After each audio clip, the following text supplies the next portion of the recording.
My name is Brittni Bader, and I'm currently working on my Associates of Art degree with emphasis in fine arts. My original focus was art education, but then once I kind of lived in the art department working and everything, I realized that my true passion is art and not just teaching it. I wanted to do a self-portrait. I've been experimenting with self-portraits for my whole life, but I wanted to do one that was that had a lot of realism to it, so it had a lot of emotion. And I was scrolling on TikTok one day, and I saw this creator that was experimenting with the LED strips that a lot of students even on campus, they have them in their room. And I was like, oh, I really want to do that. Like I want to have a painting that is reactive under a specific light. It is a monochromatic red self-portrait, and it was a big experiment with black lighting and paint that didn't, it wasn't just iridescent paint that automatically reacts. I had to experiment with different mediums and different types of paint. One of the challenges was working without a black light. I thought that I could just go in with the paints and mediums, and I did, and I found a painting that I really did enjoy. But then the next challenge was getting into a dark room and getting a black light, and realizing that all of the paint that I had put on the canvas that I was happy with did not react with the black light.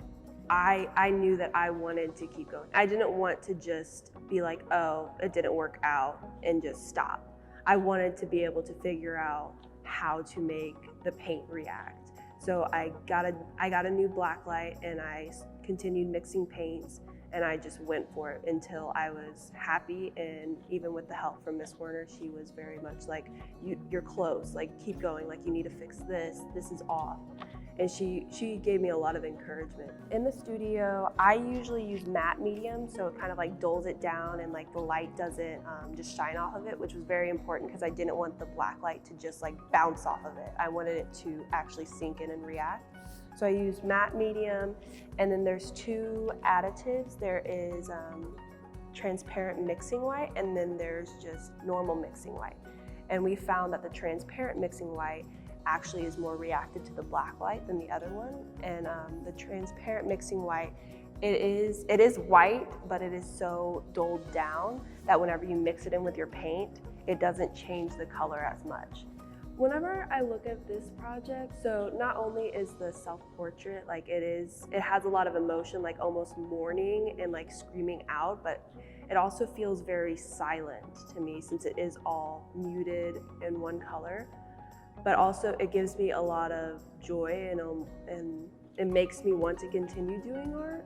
I finished this project a while ago, and afterwards I immediately, I wanted to paint again, and I did a painting that was more, it had a lot more emotion in it and expressed like some of the stuff that I've dealt with in the past. But even now, learning like not to give up pretty much. With all my other paintings, it has really sparked like inspiration to just keep going.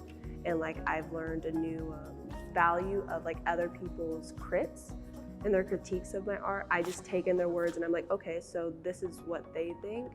So it definitely has given me more value. The whole art studio, like just all of the art majors and even the non-art majors, being here and getting to like getting their inspiration from them has really driven me to like just pursue art. Like it has given me a lot of inspiration to just explore what I want to and not technically what is the norm, I guess.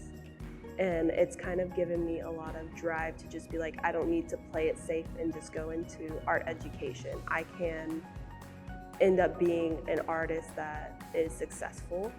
And then also with the help of like the Art Academy, Scotty Adkins, like she has given me a lot of opportunities to help with art. And then Miss Werner, she is one of the biggest mentors that I've ever met in my life. And she's just so kind, and she's so helpful with out-of-school problems, but she's also the most, like she will be the most motivational. It's a very happy place, and like everyone connects, and it's just a nice place for like other creatives to come together and just be with other creatives pretty much. Really, not to sound cliche, like every moment that I spend in the studio, like it's very welcoming and it's almost like a second home. So I think like every moment that I spend here is just amazing.